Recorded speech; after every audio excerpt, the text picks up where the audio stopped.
आंदोलन करण्याचे चुकीचं नाही. निश्चितच शासन नेहमीच शेतकऱ्यांच्या पाठीमागे उभा राहिलेलं आहे. उत्पादक शेतकऱ्यांच्या बाबतीमध्ये शासनाने काही निर्णय केलेला आहे.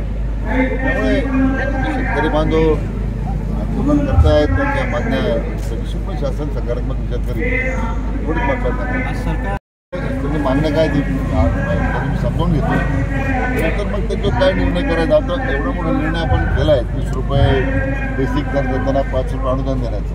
अन्य राज्यापेक्षा कोणत्याही आपला सगळ्यात जास्त दर आहे. आणि आज बघितलं गेलं तर आज विखे आहे तर सब कुछ मुमकिन आहे. आज आपण महाराष्ट्र राज्याचे महसूल मंत्री आहेत, नगर जिल्ह्याचे पालकमंत्री आहेत. गणोरे या ठिकाणी उपोषण चालू आहे. त्यांचं म्हणणं असं आलं की विखे साहेब या ठिकाणी जर येऊ शकले नाही तर हजारो लोकांच्या संख्येने आम्ही विखे साहेबांच्या बंगल्यावर आम्ही त्यांना घेराव करतो. की मी सगळे उपोषण करतो, माझी बांधवच आहे, तर भेटणार आहे.